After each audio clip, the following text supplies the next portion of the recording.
Hello, my name's Adrian Goldberg and welcome to the Byline Times podcast. The Byline Times, it's what the papers don't say, what radio doesn't report, and what telly doesn't tell you. This week, is it time for Leveson 2, an investigation into the links between the media, the police and politicians? It's a question prompted by revelations that The Sun's deputy editor James Slack attended one of the parties at Downing Street during lockdown that have taken Boris Johnson's reign as Prime Minister to the brink. Slack, who was once Johnson's head of communications, has since apologised, but his presence at a potentially illegal party held in his honour at the PM's official residence begs questions about the cosy relationship between ministers and those who are supposed to be holding them to account in the press. Then there's the question of the Metropolitan Police and their unwillingness to investigate allegations of COVID rule breaking in Whitehall, at least until stories about the Prime Minister's birthday party and what's become known as Cakegate made it impossible to avoid taking action. Before we get cracking though, just a reminder that the Byline Times isn't financed by wealthy backers or corporations or offshore hedge funds. We rely for income entirely on people like you, taking out subscriptions to our brilliant monthly newspaper, the Byline Times, or the equally excellent digital edition. Find out how to subscribe at bylinetimes.com. That's bylinetimes.com. Now, in 2012, after a series of scandals around phone hacking, High Court Judge Sir Brian Leveson concluded an official report into the ethics of the British media by calling for the creation of a government-backed press watchdog, the previous voluntary one having proved to be so toothless. The then Prime Minister David Cameron praised Leveson's findings, but declined to adopt this key recommendation, which would have meant, of course, antagonising the Daily Mail and Rupert Murdoch's stable of papers. Plans for Leveson 2, an inquiry into links between journalists, politicians and the police, had to be shelved because of ongoing court cases, but was then scrapped altogether. Have recent events demonstrated precisely, though, why it should have gone ahead? Let's get more now from Alastair Morgan, brother of private investigator Daniel Morgan, whose unsolved murder in 1987 was, according to an independent report, hampered by institutional corruption at the Met. We'll also hear from Katherine O'Donnell, former night editor of The Times in Scotland. And first, Byline Times executive editor Peter Jukes. Why does he think we need Leveson 2? Well, Alastair will explain 35 years of the history of collusion between senior Met officers and senior figures, particularly at News International as it was then, now News UK, Murdoch's press stable. But it's a wider phenomenon. I mean, you've got to notice that several senior members of the press quickly become number 10 spokesmen like Slack, and then revolve back to the press. And so at the highest echelons of government, we have a government political media class. A lot of them come from the Spectator. I'm not citing individuals, but Allegra Stratton is married to the Spectator's chief political correspondent. We know from the BBC, Sir Robbie Gibb, Andrew Neil's producer at BBC Westminster and the Daily Politics and the Sunday Politics, went to become Theresa May's chief communications officer. And there is a cartel of journalists come politicians who take public money and then, if you like, non-dom oligarch money, and how, even if they're the best reporters in the world, if their partner or their fiance or their godparent to Boris Johnson's child, how can they report on politicians objectively, fairly, for the public interest, when their private interest, their friendships, their quite lucrative jobs, rely on them keeping stum? And many people would say that the recent Partygate incidents have sharpened their appetite for Leveson 2. The Metropolitan Police seemed remarkably reluctant to investigate, even though there was prima facie evidence of illegal or apparently illegal activity. Now, they did eventually backtrack on that, but very belatedly. And we know that one of the parties was attended by James Slack, deputy editor of The Sun. So from the outside, it looked to many people as though politicians, the police and the press were in cahoots. Yeah, and it's such a shame that Leveson 2 was cancelled by Theresa May in the run-up to the 2017 general election, obviously as a deal for support from people like the Mail and the Telegraph and the Murdoch stable. So what this reveals is, as Alastair's journey really has done over 35 years, a constitutional dysfunction in the British state, particularly, of course, around the press. You know, Boris Johnson was trained, paid for by the Telegraph. So was Michael Gove. They are punditocrats, if there's such a word. But also that the Met is a weird organization. It's supposed to be for the people of London, regulated by the mayor in some ways, but it's also a national force which is beholden to the Home Office. And so you do have this absurd position where Sue Gray is talking to the police outside Number 10 about these parties. Meanwhile, she reports to the Prime Minister, who can do what he likes with her report. It is just another example that our constitution relies on good chaps, our written constitution, which kind of depends on good behavior. So when somebody doesn't mind the guidelines, walks straight through them like Boris Johnson, and I'd say, you know, a lot of press oligarchs have, we are in great danger. We have no powers and they have no accountability. And Peter's alluded to this a couple of times already, Alastair. For people who don't know the story of the incestuous relationship between the Murdoch papers and indeed other newspapers and the Metropolitan Police and its connection to the murder of your brother Daniel, just take us through some of the lowlights of that relationship. Well, Daniel was murdered in March 1987, nearly 35 years ago. And very quickly after the murder, his position in the company was taken over by one of the police officers on the murder squad. And very soon after this, it emerged that Jonathan Rees, my brother's partner, also a suspect in the murder, and Sidney Fillery, the police officer who'd taken over my brother's place in the company, had developed deep links with some of the national tabloids, for example, the Mirror Group and in particular, News of the World. And they were illegally obtaining information through a wide network of illegal sources for the News of the World and Mirror Group. This went on for many, many years, and they had close links with the convicted criminal Mazza Mahmood and Andy Coulson. Again, this is a reflection, almost like a mirror image of the Slack case. Andy Coulson was David Cameron's press secretary, and he was dealing directly with these criminals in Southern Investigation.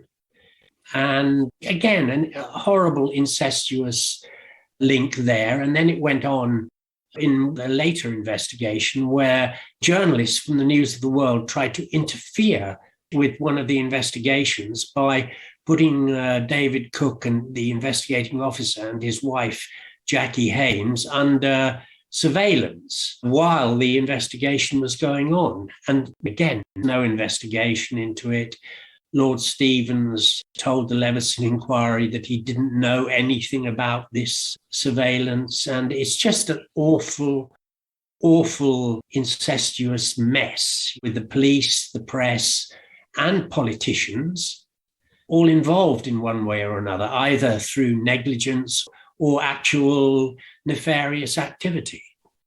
And of course, we should make clear that both Jonathan Rees and Sid Fillery were not found guilty of any connection with Daniel's murder. In terms of where we are now, though, and clearly there was a shocking systemic failure, an independent inquiry into Daniel's murder and the investigations into his death uncovered systemic failures.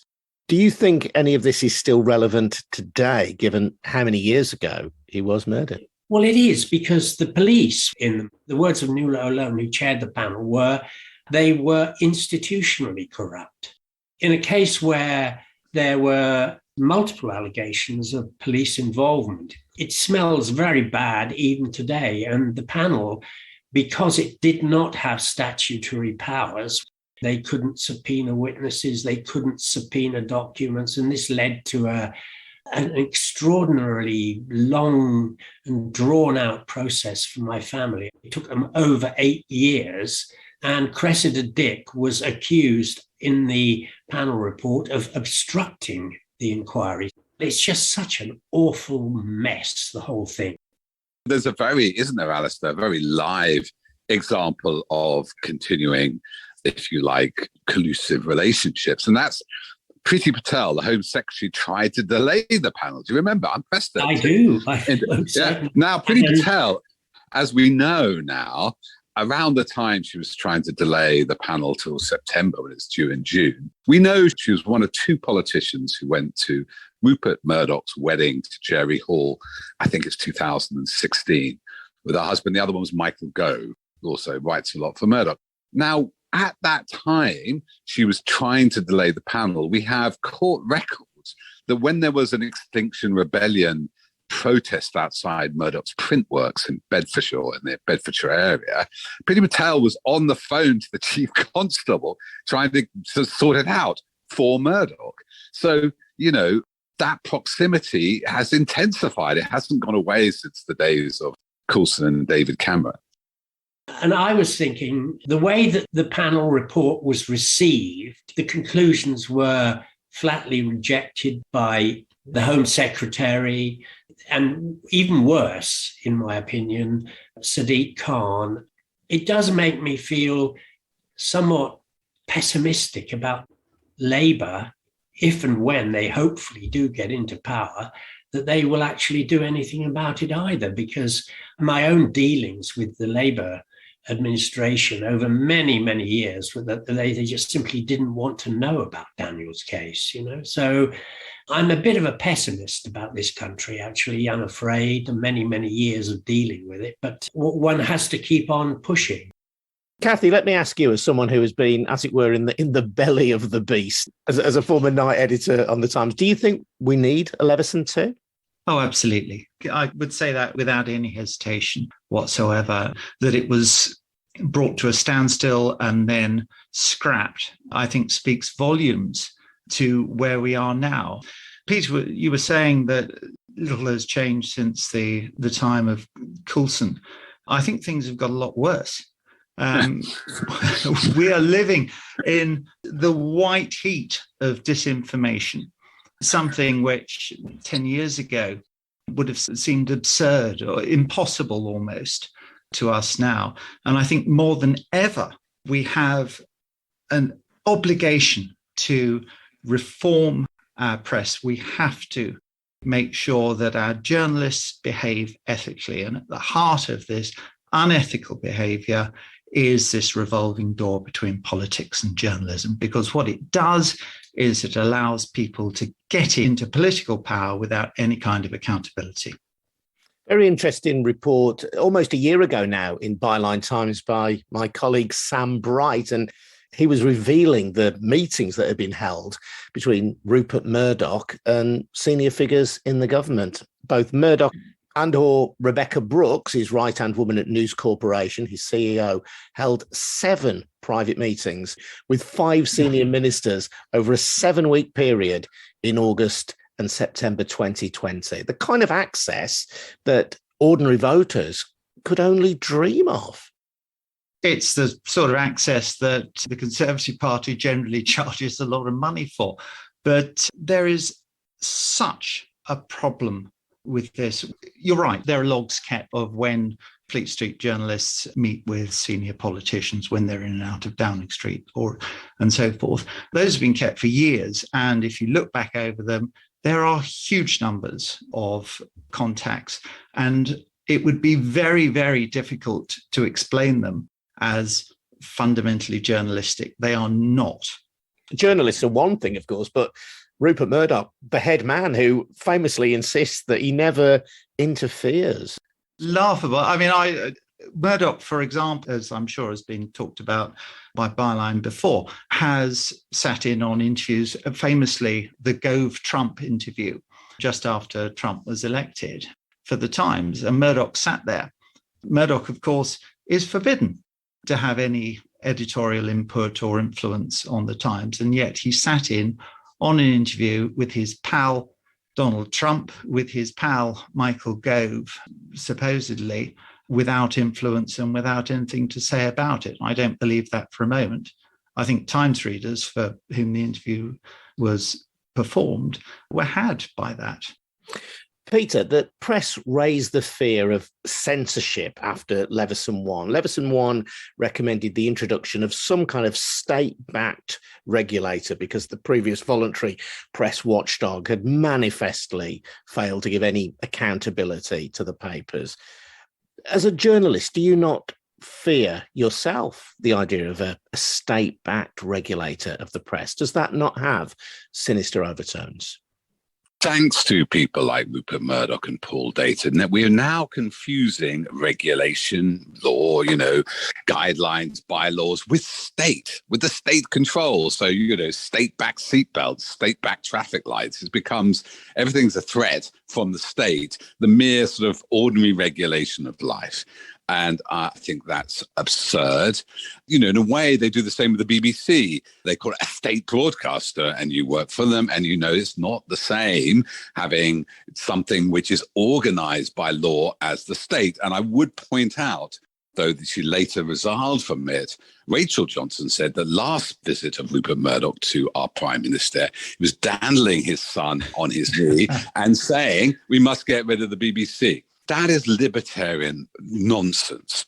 That anything, any law regulation is the state, is communism. And that's what they played, and they played it very successfully. The Leveson recommendations had a touch of state legislation, basically to enable the recognizer of the independent regulator.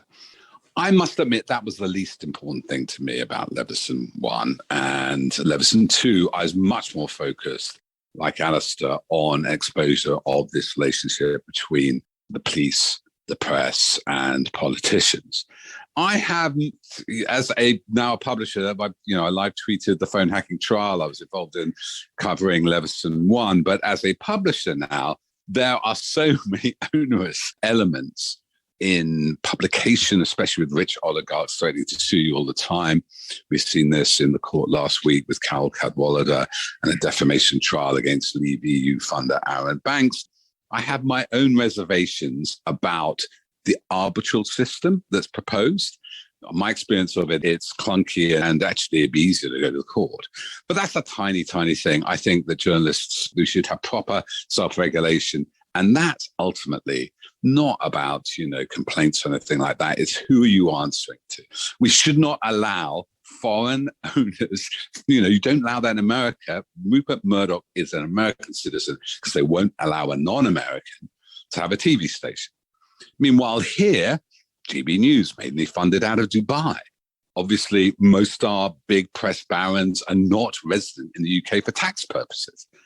And so I think there are other things beyond fixating, which is like the greatest cure for insomnia. Talk to people about press regulation, and you can guarantee they'll fall asleep pretty quickly. There are other bigger things to me, especially around media ownership, which is slightly more urgent to sort out.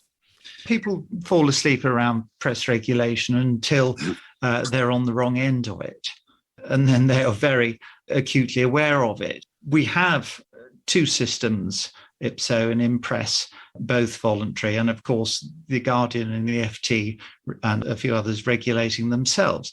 None of them appear to work perfectly. Impress certainly has a better record than Ipso, which, as I understand it, is yet to launch a single standards investigation or indeed fine any of its members. Press regulation in itself, as a journalist, it seems like anathema, but it really isn't.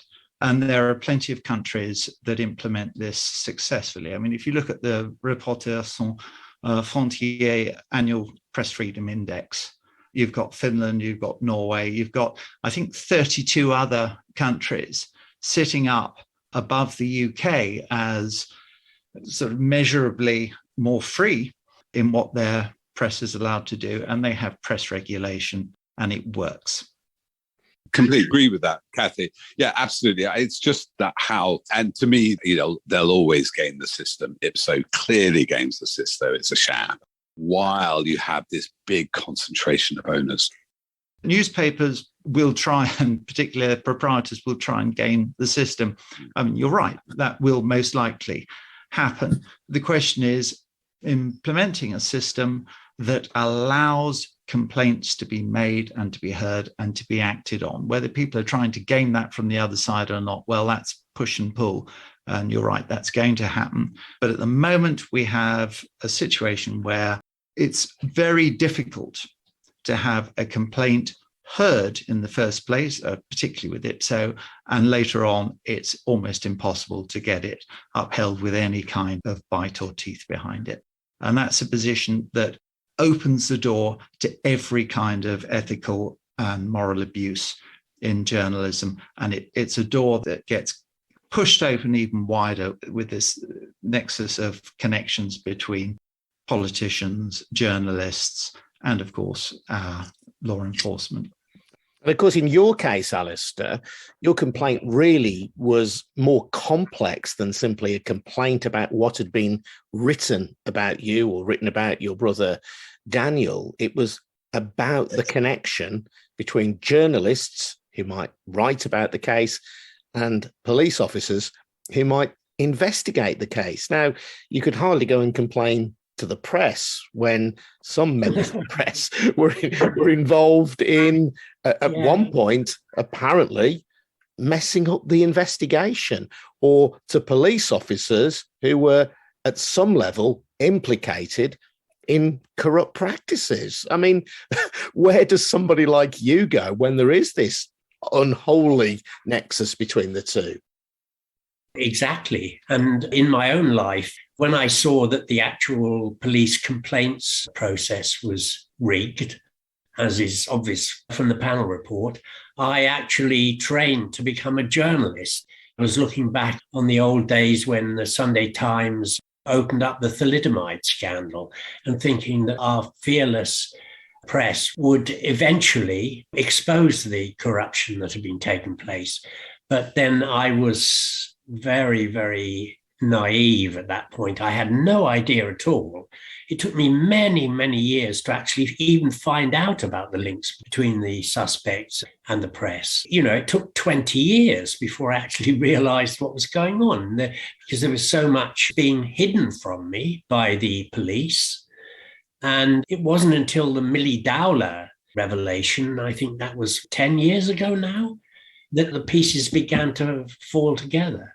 It's an unholy mess, the whole thing. That's the conclusion that I'm coming to from listening to the other participants here. And something's got to be done. The country is in this sort of awful grip, as I see it, of this nexus. And Leveson 2 really is the only hope that we've got. Well, this government will never, ever call for Leveson 2, but we need a new government and we need Leveson 2. Kathy, Alastair there alludes to the courageous work done by journalists. And of course, the people who uncovered the thalidomide scandal took a lot of risks to do so. And there are still courageous journalists operating in every news outlet pretty much up and down the country, including the Murdoch press and including the Daily Mail, who've been name-checked in this podcast. But there's a bigger structural issue here, isn't there? In that there are only certain stories that you are allowed to cover or go big on. There are only certain times when you are allowed to criticise the Prime Minister or the way in which the country is run. It is not simply a free-for-all for bold journalists to make headline news. Well, I wish it was, Adrian. I wish it was a free-for-all for bold journalists to do that. Of course, there are, I would say, even the majority of people who work on papers that we may not politically agree with do excellent work. There are amazing foreign correspondents out there. There are fearless and fine crime reporters. There are people who get stuck into our legal system, all sorts. However, the problem with this is a problem that comes down from the top. When you have proprietors employ editors who will prioritize the proprietors' economic and political interests over the business of providing their readers with news, we have a problem. And that is exactly where we are now. If you look at the Sun, it's been a very long time since the Sun was a newspaper. I mean, decades and decades. It is a political tool that Rupert Murdoch uses as a can opener with British politics. And I mean, that's not even debatable now. I think the world knows that, the world sees that. But the problem with that is that journalism becomes a secondary function to what these papers do. And it needs to be absolutely the other way around. We need to keep proprietors and editors who will bend to their will out of journalism. Now, I mean, that's fundamental. That's how we've got where we are now. Peter, if we don't have Leveson 2, what will the consequences be for British public life? Well, I think already you're seeing that. We've just published a piece by Nafiz Ahmed on Byline Times about these 8 bills, which taken together form kind of enabling acts from the Nationalities Bill, the Elections Bill, the Courts Bill, the Policing Bill. You have a power grab by the executive, which is basically being enabled by the press who, there are some people who turn their attention to it, but they're more focused, like face masks or vaccine mandates. It is an unprecedented power grab, which could, by some estimates, disenfranchise and actually remove the citizenship of up to 15 million people. And so the Times is a great, great example of this. And Kathy did great work there. I mean, has brilliant columnists, does some brilliant investigations, but also Election Times, it makes clear who it supports. It also has run, I think, Brian Cathcart's documented this quite clearly for us on Byline Times, a campaign of misreporting and really, xenophobia around Islam and Muslims. You see it the same in other more tabloid papers around immigrants, this monstering of others, minorities particularly. They're wary of paying off cops, buying them bribes for stories, but instead they monster minorities, and it's a constant distraction. And I think the two hopes of that, even though they're trying to regulate it and it has this awful side, social media means that you do get to see stuff, some of it completely untrue, obviously, when it comes to kind of COVID scamdemics, but some of it, you get reporting online which forces the mainstream press and the mainstream media like the BBC to cover stuff because of online coverage. And the stakes are this high. Why, of all the industries, it's not the bankers they're saying, it's not the oil industry, steel, or the service industries, or even particularly, brewers you used to see a lot of. The Conservative Party's focus on the media because, whether that's GB News, there are lords who are invested in GB News, they'll give interviews to GB News because they understand in the information age, information is not only oil, it's warfare. And so the best way, you don't actually need to sort of put tanks around the TV stations anymore. You co-opt the press and the media to your side, and the public has no clue what's going on. So, yeah, I think it is the battleground of the model age. As important as we're seeing in the Ukraine, as important what's happening in the trenches of Donbass is what's happening in the courts of London on libel law, what's happening online with disinformation and bots and false accounts telling us lies about what's happening. We're in a psychic warfare. The battle is for hearts and minds as much as bodies and territory. And the press, and Britain's parlous press, is very, very weak and therefore at the centre of this battle. Peter Jukes, and you can see more from Peter every Friday night at 8 on Byline TV and read him in the Byline Times. Thanks also to Alastair Morgan and Katherine O'Donnell. Before we go, just a special word of thanks from me to all the people who help promote this podcast on social media. People like Elise Bierman and Dr. Bob Hall. Every share on Facebook, every retweet really does make a difference. So cheers, and thanks also to Harvey White, who does so much of the production legwork behind the scenes. This podcast is funded by subscriptions to our brilliant monthly paper, the Byline Times. Find out how to subscribe at our equally brilliant newsbreaking website, bylinetimes.com. And if you have already done so, thank you. Thanks very much indeed for listening as well. I'm Adrian Goldberg. I'll see you next time.